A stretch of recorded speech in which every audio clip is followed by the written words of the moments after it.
विद्यार्थी मित्रांनो, बृहन्मुंबई महानगरपालिका व्हर्च्युअल ट्रेनिंग सेंटर मध्ये आपले खूप खूप स्वागत। कोविड-19च्या या सद्यस्थितीत आपल्या शाळा बंद असल्या तरी आपले ऑनलाईन शिक्षण चालूच आहे आणि गेले वर्षभर आपण हा ऑनलाईन अभ्यास करत आहोत।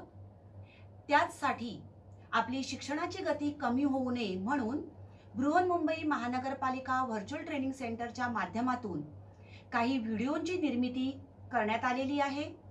मी निलिमा कदम, आपली व्हर्च्युअल शिक्षिका। आजचा घटक आपण बघणार आहोत।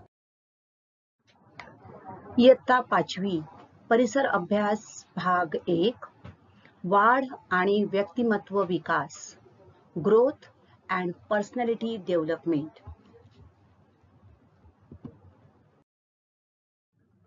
वाढ आणि व्यक्तिमत्व विकास यामध्ये आपण पहिल्या भागात बघितलं की तुम्ही जेव्हा छोटे होता, बाळ होता, त्यावेळचे तुमचे कपडे किंवा तुमचे बूट हे तुम्ही पहिलीत गेलात किंवा आता 5वीत आहात तर ते वापरता येत नाही।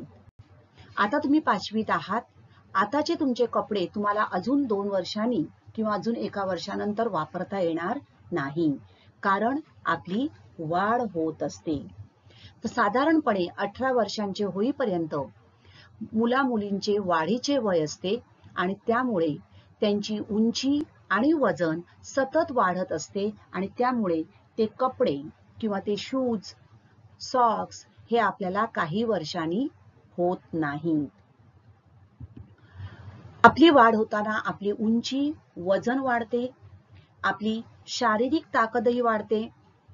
लहान असताना आपण जो बॉल टाकत होतो आणि आता तुम्ही जो बॉल टाकता याच्यामध्ये फरक आहे, कारण तुमची शारीरिक ताकद आता वाढलेली आहे।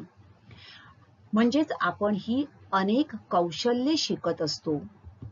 प्रत्येक व्यक्तीची अशा प्रकारे प्रगती होणे, अनेक नवीन नवीन कौशल्य शिकणे यालाच विकास होणे असे म्हणतात। अगदी तुमचं सुरुवातीचं अक्षर, पहिलीत तुम्ही असताना तुमचं अक्षर आणि आता तुम्ही 5वीत आहात तेव्हा तुमचं अक्षर यामध्ये फरक आहे। मग आता तुम्ही अजून सुंदर अक्षर आपलं कसं येईल यासाठी प्रयत्न करत आहात, म्हणजेच तुमची प्रगती होत आहे, यालाच विकास होणे असे म्हणतात। जितकी जास्त कौशल्ये तुम्ही आत्मसात कराल किंवा जितकी जास्त कौशल्ये आपण आत्मसात करतो तितकेच आपले इतरांवर अवलंबून राहणे कमी होत जाते। तरी सुद्धा काही गोष्टींसाठी आपल्याला इतरांवर अवलंबून राहावं लागतं। उदाहरणार्थ आपल्याला जेवण हवंय, हे जेवण कशापासून तयार करतो आपण? भात तयार करायचा असेल आपला तांदूळ लागतो, वरण करायचं असेल तर डाळ लागते। मग हे भात किंवा डाळ या गोष्टी आपल्याला कुठून मिळतात? शेतातून, शेतकऱ्यांकडून मिळतात। म्हणजेच काही गोष्टींसाठी मात्र आपल्याला इतरांवर अवलंबून राहावं लागतं, परंतु जास्तीत जास्त स्वावलंबी होण्याचा, जबाबदारी घेण्याचा आपण जरूर प्रयत्न केला पाहिजे। मग ही जबाबदारी आपण कशी घ्यायची? त्यासाठी आपला विकास आपण कसा करायचा हे आपण बघणार आहोत। त्या अगोदर आपण आनुवंशिकता म्हणजे काय हे बघूया। हेरिडिटी, आनुवंशिकता म्हणजे काय? आपण बघितलं की वयाच्या 18व्या वर्षापर्यंत आपली उंची वाढत राहते, बरोबर? किंवा टोमॅटो जर आपण बघितला तर टोमॅटोच्या झाडाला टोमॅटोज लागतात, बरोबर? आंब्याच्या झाडालाच आंबा येतो, परंतु या टोमॅटो किंवा आंब्याच्या वेगवेगळ्या जाती असतात, बरोबर? मग विविध प्रकारचे आंबे कोणत्याही आंब्याच्या झाडाला लागतात का? नाही। तर एका जातीचं झाड असेल त्याच जातीच्या झाडाला त्या प्रकारचे आंबे लागतात। अगदी प्राण्यांच्या बाबतीतही असंच घडून येतं। बघा, आनुवंशिकता म्हणजे काय? या ठिकाणी तुम्हाला दिसते बघा, आपली उंची साधारणपणे आपल्या वडिलांची जेवढी उंची असेल किंवा आईची जेवढी उंची असेल तेवढी होते, किंवा आपले डोळे डोळ्यांचा रंग, केसांचा रंग. बघा या ठिकाणी या मुलीचे केस कोणासारखे आहेत? वडिलांच्या केसांचा रंग आणि मुलीच्या केसांचा रंग हा सारखाच दिसतोय आपल्याला.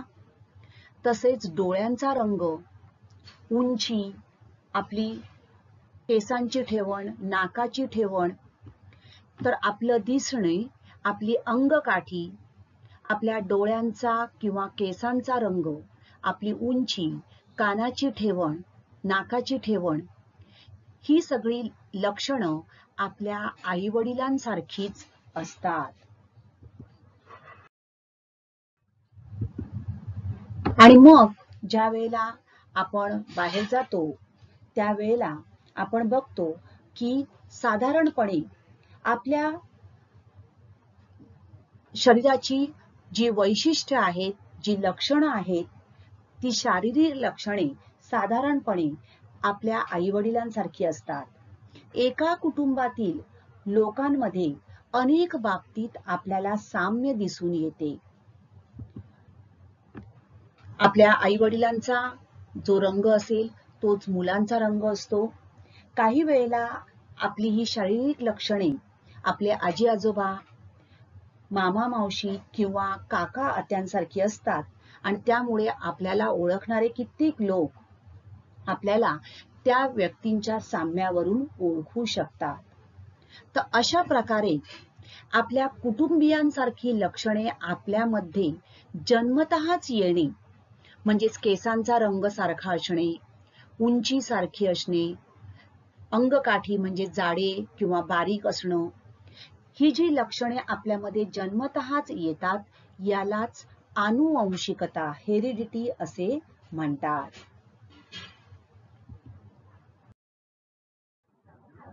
तर आपली ही अनेक लक्षणे आपल्या नातेवाईकांसारखी असली तरी जन्मतः आपल्यामध्ये कोणती लक्षणे आनुवंशिकतेने येतील किंवा कोणती येणार नाहीत यावर कोणाचेही नियंत्रण नसते. म्हणजेच आपली उंची, आपला रंग, आपलं दिसणं यापैकी कोणती येणार आहे, कोणासारखं आपण असणार आहे यावर कोणाचंही नियंत्रण नसतं. शारीरिक लक्षणे आपल्याला आनुवंशिकतेने मिळतात, त्यावर कोणाचेही नियंत्रण नसते. त्यामुळे आपली उंची किती असली पाहिजे, आपण किती ताकदवान असलं पाहिजे, हे सगळं आपल्यावर अवलंबून नसतं. मात्र आपण कशा प्रकारे वागलं पाहिजे, आपण कशा प्रकारे व्यवस्थित राहिलं पाहिजे, काय केलं पाहिजे, कोणत्या गोष्टी केल्या पाहिजेत, कशा प्रकारे चांगल्या सवयी आपण आत्मसात केल्या पाहिजेत, या गोष्टींचं नियंत्रण मात्र आपल्यावर असतं. म्हणजेच या ठिकाणी हा जो भाग आला हा झाला विकासाचा भाग, डेव्हलपमेंट. मग डेव्हलपमेंट, आपली जी डेव्हलपमेंट होत असते, आपला जो विकास होत असतो, तो विकास होण्यासाठी अनेक कौशल्य आपल्याला आत्मसात करावी लागतात. आणि जर आपण अशा प्रकारे योग्य अशी कौशल्य आत्मसात करत गेलो तर आपला विकास होतो. मग पर्सनल ग्रोथ म्हणजेच काय, तर आपली व्यक्तिगत वाढ जी आहे, ही व्यक्तिगत वाढ होण्यासाठी म्हणजेच आपला विकास होण्यासाठी, आपलं व्यक्तिमत्व विकसित होण्यासाठी विविध गोष्टींची आवश्यकता असते आणि त्यासाठी अनेक कौशल्य आपल्याला आत्मसात करावी लागतात. तर त्यासाठी सगळ्यात पहिलं म्हणजेच ट्रेनिंग. आपल्याला विविध प्रकारे वेगवेगळ्या गोष्टी शिकाव्या लागतात. शाळेमध्ये आपल्याला विविध गोष्टी शिकवल्या जातात. त्यानंतर आपल्यामध्ये असलेली सर्जनशीलता, क्रिएटिव्हिटी, नवीन नवीन गोष्टी आपण करण्याचा प्रयत्न करतो. त्यातून आपण नवीन नवीन गोष्टी शिकतो. सुरुवातीला काही गोष्टी आपल्या चुकतात. चूक झाल्यानंतर ती चूक सुधारण्याचा आपण प्रयत्न करतो, म्हणजेच आपली प्रगती होत जाते. त्याचबरोबर आपल्याला नवीन नवीन गोष्टी आत्मसात करण्यासाठी तशा प्रकारची दृष्टी असणं आवश्यक आहे. शिकलं पाहिजे म्हणजेच लर्निंग. गोल म्हणजे ध्येय असलं पाहिजे. आपल्याला नक्की काय करायचं आहे हे आपण ठरवलं पाहिजे. त्या अनुषंगाने आपल्याला प्लॅनिंग म्हणजेच नियोजन केलं पाहिजे आणि त्यासाठी आपण सतत उद्युक्त असलं पाहिजे. आपल्याला मोटिवेशन मिळालं पाहिजे. म्हणजेच आता तुम्हाला 10वी पर्यंत आपल्याला शिकायचं आहे. मग त्यासाठी आपल्याला काय केलं पाहिजे तर रोज शाळेत येणं, आपला अभ्यास व्यवस्थित करणं, आपलं आहार व्यवस्थित असणं, आपल्याला नक्की कसा अभ्यास केला पाहिजे, नक्की काय करायचं आहे याचं योग्य प्रकारे नियोजन करणं, या सगळ्या गोष्टी विकासामध्ये येतात. मग चांगला विकास होण्यासाठी आपल्याला काय केलं पाहिजे? अनुवंशिकतेने आपल्याला शारीरिक लक्षणे मिळतात, मात्र व्यक्तिमत्व विकास हा आपल्याला घडवून आणावा लागतो. अनेक कौशल्ये शिकण्याच्या क्षमता आपल्याकडे अनुवंशिकतेने येतात. वाढीच्या वयामध्ये आपल्याला आपल्यामधल्या या विविध ज्या क्षमता आहेत त्या ओळखता आल्या पाहिजेत आणि ती कौशल्य विकसित करण्याचा आपण जरूर प्रयत्न केला पाहिजे. शालेय वयामध्ये बघा आपल्याला या आपल्या क्षमता विकसित करण्याची संधी असते.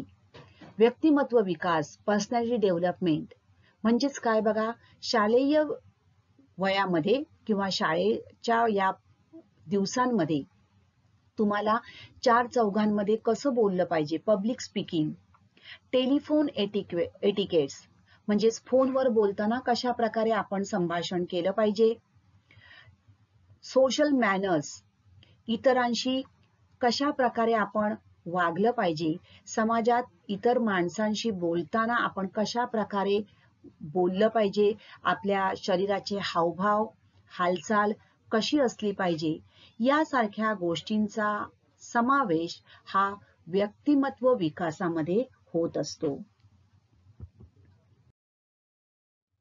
तर ही कौशल्य जेव्हा आपण विकसित करत असतो तर या कौशल्यांच्या आधाराने आपण स्वतंत्रपणे व समृद्ध असं एक जीवन जगण्याची तयारी करत असतो. त्यासाठी या व्यक्तिमत्व विकासाच्या योग्य अशा वाढीसाठी किंवा व्यक्तिमत्व विकास होण्यासाठी काही पूरक गोष्टी सुद्धा आवश्यक असतात.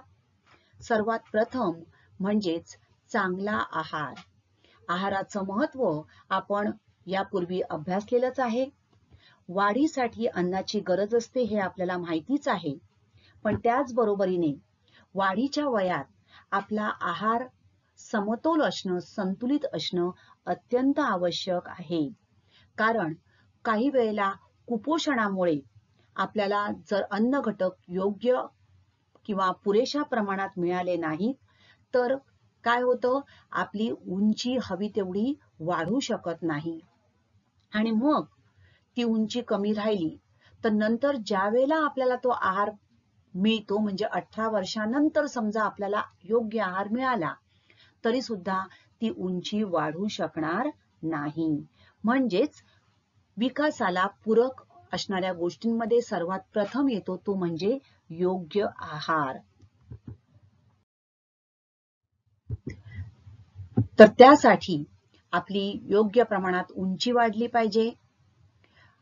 त्याचबरोबर आपल्या शरीराची जे काही अवयव आहेत त्यांची योग्य प्रमाणात वाढ होण्यासाठी योग्य प्रमाणामध्ये आपण दूध, दुग्धजन्य पदार्थ, हिरव्या पालेभाज्या, मांस, अंडी, योग्य प्रमाणात पाणी या सगळ्या गोष्टी घेऊन आपला आहार संतुलित ठेवणं अत्यंत आवश्यक आहे. आणि या आहाराचा, योग्य आहाराचा आपल्या व्यक्तिमत्वावर सुद्धा परिणाम होत असतो. आपला आहार जर अपुरा असेल तर आपली चिडचिड होऊ शकते. कोणत्याही गोष्टी करण्यासाठी, नवीन काही गोष्टी शिकण्यासाठी आपल्याला प्रसन्न वाटत नाही, आनंद वाटत नाही आणि म्हणून व्यक्तिमत्व विकासामध्ये आहाराचं सुद्धा महत्व आहे.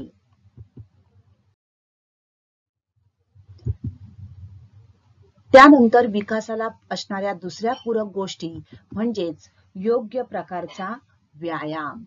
पुरेशा व्यायामाचीही उत्तम विकास होण्यासाठी पौष्टिक अन्नाबरोबरच तितकीच गरज असते. त्यासाठी योग्य व पुरेसा व्यायाम आपण वेळच्या वेळी करणं आवश्यक आहे. व्यायामामुळे आपलं शरीर तंदुरुस्त राहतं, मनही प्रसन्न राहतं, नवीन काही गोष्टी शिकण्यास मन तयार होतं. थोडक्यात व्यक्तिमत्व विकासामध्ये व्यायामाचंही महत्त्व आहे. व्यायामामुळे आपल्या शरीराला विशिष्ट असा एक आकार प्राप्त होतो. आपली वाढ, आपली उंची, ताकद योग्य प्रमाणात वाढू शकते.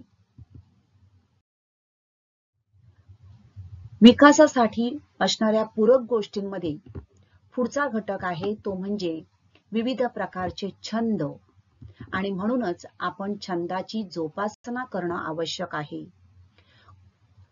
कोणाला गाण्याची, चित्रकलेची, खेळण्याची, काही लिहिण्याची, वाद्य वाजवण्याची, गाणं म्हणण्याची अशा विविध प्रकारच्या छंद असू शकतात. वाचन, लेखन, निरीक्षण हेही छंद असू शकतात. या छंदामुळे आपला वेळ सत्कारणी लागतो.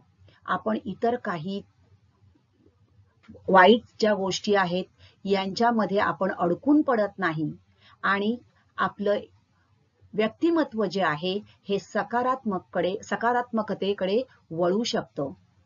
आपल्या व्यक्तिमत्व विकासामध्ये छंदाचं महत्त्व अनन्यसाधारण आहे. छंदामुळे आपल्याला अनेक नवीन गोष्टी शिकता येतात. त्याचबरोबर आपण आपला वेळ अत्यंत आनंदीपणे, प्रसन्नपणे घालवू शकतो. त्याचबरोबर विकासाला असणाऱ्या पूरक गोष्टींमध्ये पुढचा भाग म्हणजेच खेळ. आता खेळ हे काही खेळ बैठ्या प्रकारचे आहेत, बैठे खेळ आहेत. बैठ्या खेळांमधून सुद्धा आपल्याला व्यक्तिमत्वाचा विकास होऊ शकतो. कारण ज्या वेळेला आपण खेळतो त्यावेळेला आपण एकटे खेळत असू तरी सुद्धा आपल्याला नवीन काही गोष्टी, नवीन काही कौशल्य आपण शिकत असतो. जेव्हा आपण समूहामध्ये खेळतो त्यावेळेला समूहामध्ये कसं वागलं पाहिजे, समूहामध्ये वागतानाचे काही एटिकेट्स म्हणजेच मॅनर्स, काही नियम असतात. खेळताना खेळाचे जे काही नियम असतात त्यामुळेही आपलं व्यक्तिमत्व हे विकसित होत असतं. त्यानंतर मैदानी खेळ. मैदानी खेळांमुळे पुन्हा आपल्या शरीरालाही व्यायाम मिळतो, मन प्रसन्न होतं, ताजतवानं वाटतं आणि इतरांबरोबर समूहामध्ये आपण कशा प्रकारे खेळलं पाहिजे, इतरांशी कशा प्रकारे बोललं पाहिजे, वागलं पाहिजे, समाजात कसं वावरलं पाहिजे, या गोष्टींची जोपासना, या गोष्टींची सुरुवात ही या मैदानातून होत असते. तर खेळ, मैदानी खेळ किंवा बैठे खेळ यांचं सुद्धा व्यक्तिमत्व विकासामध्ये महत्त्व आहे. थोडक्यात या सगळ्या व्यक्तिमत्व विकासाला पूरक अशा गोष्टी आहेत. अभ्यास जेव्हा आपण करतो त्यावेळेला आपल्याला अनेक नवीन गोष्टींची ओळख होते, नवीन नवीन कौशल्य आपण त्यातून शिकत असतो. आणि अशा प्रकारे खेळ, छंद, व्यायाम, अभ्यास या विविध प्रकारच्या गोष्टीतून आपली कौशल्य विकसित होत असतात आणि आपला विकास होत असतो.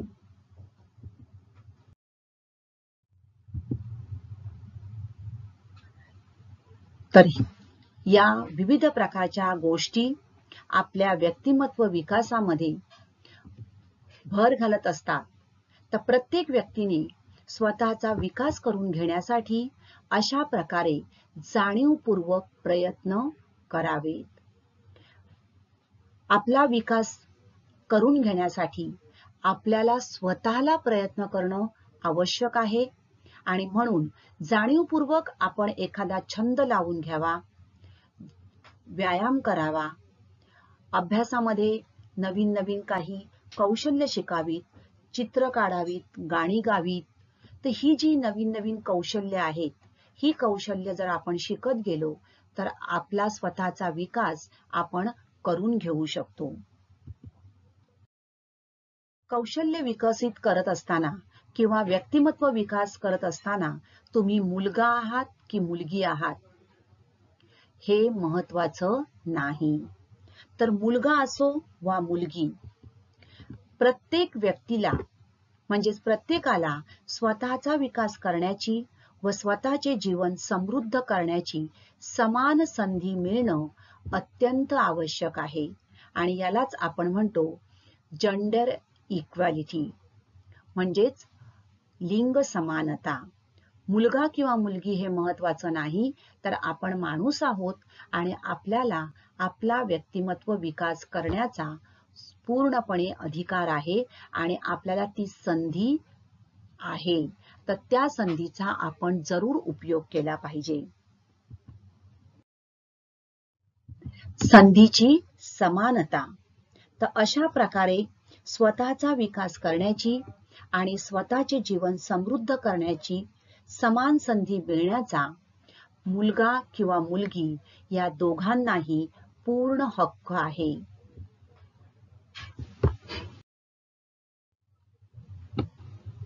मी एक वेगळे व्यक्तिमत्व. मी म्हणजेच प्रत्येक व्यक्ती. प्रत्येक व्यक्ती ही इतरांपेक्षा वेगळी असते. बघा, आपल्या आजूबाजूला तुमचे मित्रमैत्रिणी असतील तर सगळ्यांनाच वाचनाची आवड असते का? सगळ्यांनाच चित्रकलेची आवड असते का? नाही. तर प्रत्येक व्यक्ती ही इतरांपेक्षा वेगळी असते. तुमच्या वर्गात असणारी तुमचे मित्रमैत्रिणी काही अभ्यासात पुढे असतात, काही खेळात पुढे असतात, काहींना गाणं आवडतं, काहींना चित्र काढायला आवडतात, तर काहींना वक्तृत्व स्पर्धेत भाग घ्यायला आवडतं. हो ना? काहींना नाटकात काम करणं आवडतं. म्हणजेच प्रत्येक व्यक्तीची आवड वेगळी असते. प्रत्येक व्यक्ती ही इतरांपेक्षा वेगळी असते. आपली शारीरिक व मानसिक जडणघडण यांची इतरांशी तुलना होऊ शकत नाही. मग आपल्याला काय आवडते आणि आपण कशाचा सराव करतो यातून आपले व्यक्तिमत्व विकसित होत असते. जर आपल्याला नाटकात काम करायला आवडत असेल तर आपण नाटकात काम करणं पुढे चालू ठेवलं तर ते आपलं कौशल्य विकसित होतं आणि त्यातून आपलं व्यक्तिमत्व विकसित होतं. खेळ किंवा चित्रकला यातून हे छंद आहेत आणि या छंदातूनच आपलं व्यक्तिमत्व विकसित होण्यास मदत होत असते. म्हणूनच आपल्याला नेमकं काय आवडतं, मग जी गोष्ट आपल्याला आवडत असेल तिचा आपण सराव केला पाहिजे आणि सराव करून करून ते कौशल्य जे आहे ते आपलं विकसित होतं आणि त्यातूनच आपल्या व्यक्तिमत्वाचा विकास होतो. आपल्या व्यक्तिमत्वाचा हा विकास आपल्या वाढीच्या वयात होत असतो. लक्षात घ्या, तुम्ही आता शालेय वयात आहात, शाळेत आहात. शालेय जीवनातच आपल्या व्यक्तिमत्वाचा खरा विकास होत असतो. या ठिकाणी आपल्या मित्रमैत्रिणींबरोबर आपण अनेक गोष्टी शिकतो, पण त्याच बरोबरीने काही वाईट सवयी सुद्धा आपल्याला याच वयात लागण्याची शक्यता असते. तर वाढीच्या वयात चांगले काय आणि वाईट काय याचा सारासार विचार करणं आवश्यक आहे. तो विचार करायला आपण शिकलं पाहिजे, तरच आपण आपलं व्यक्तिमत्व विकसित करू शकू. म्हणजेच या ठिकाणी नैतिक मूल्यांचा विचार करणे व ती नैतिक मूल्य आचरणात आणणे आवश्यक ठरते. शाळेमध्ये तुम्हाला विविध प्रकारच्या गोष्टी सांगितल्या जातात. या गोष्टींमधून ही जी नैतिक मूल्य आहेत, ती नैतिक मूल्य विकसित करण्याचा प्रयत्न केला जातो. परंतु त्या नैतिक मूल्यांचा शोध घेणं, त्या प्रकारे आचरण करणं हे आवश्यक असतं आणि तरच आपला विकास होऊ शकतो. आपले विचार चांगले असतील, आपले आचरण चांगले असेल तर आपले व्यक्तिमत्वही चांगले होऊ शकते.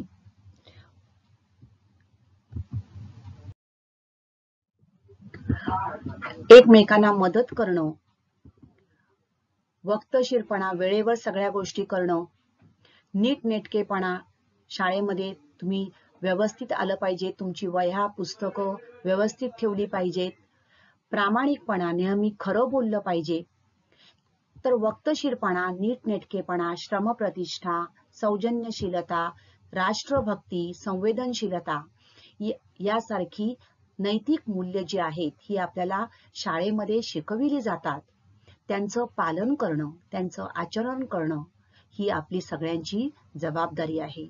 आपण नेहमी या मूल्यांप्रमाणे आपली वागणूक ठेवली पाहिजे. तर वक्तशीरपणा, प्रामाणिकपणा, नीटनेटकेपणा यासारखी ही चांगली मूल्ये ही केवळ परीक्षेत लिहिण्यासाठी नसतात, तर ती आचरणात आणण्यासाठी असतात. आणि म्हणूनच इतरांचा आदर ठेवणे, इतरांप्रती संवेदनशीलता दाखवणे, जबाबदारीने वागणे, वेळेचं पालन करणे, नीटनेटकेपणा ठेवणे ही सगळी नैतिक मूल्ये आली आणि ती आपण आचरणात आणली पाहिजेत. तर अशा मूल्यांप्रमाणे आपण वागलो तरच आपल्या व्यक्तिमत्वाचा चांगला विकास होईल. थोडक्यात आज आपण काय शिकलो ते बघूया. व्यक्तीच्या जन्मापासून ते प्रौढावस्थेपर्यंत म्हणजेच वयाच्या 18 वर्षापर्यंत आपली वजन व उंची वाढते. आपले आई वडील, शिक्षक व कुटुंबातील इतर व्यक्तींकडून आपण अनेक कौशल्ये शिकतो. एका कुटुंबातील लोकांमध्ये अनेक बाबतीत साम्य दिसून येते, तरीही प्रत्येक व्यक्ती इतर सर्वांपेक्षा वेगळी असते. आपल्या कुटुंबियांसारखी ही लक्षणे आपल्यामध्ये जन्मतःच येणे याला आनुवंशिकता असे म्हणतात. प्रत्येक व्यक्तीची प्रगती होणे म्हणजेच विकास होणे होय. मुलगा किंवा मुलगी प्रत्येकाला स्वतःचा विकास करण्याची व स्वतःचे जीवन समृद्ध करण्याची समान संधी मिळणे आवश्यक आहे. जितकी जास्त कौशल्ये आपण आत्मसात करतो, तितके आपले इतरांवर अवलंबून राहणे कमी होत जाते आणि कौशल्यांच्या आधारे स्वतंत्रपणे उपयोगी आणि समृद्ध जीवन जगण्याची तयारी होत असते. त्याचबरोबर आपण चांगल्या विचारांप्रमाणेच आचरण केले तर आपलं व्यक्तिमत्व विकसित होऊ शकते. तर बालमित्रांनो, तुमचा स्वतःचा व्यक्तिमत्व विकास करून घेण्यास तुम्ही तयार आहात ना? चला तर मग सुरुवात करा. थँक्यू. तर आजचा घटक आवडला ना? अशीच माहिती मिळवण्यासाठी या चॅनलला सबस्क्राईब करा आणि हे व्हिडिओ पुन्हा पुन्हा पहा. पुन्हा भेटणार आहोत पुढच्या भागात. थँक्यू.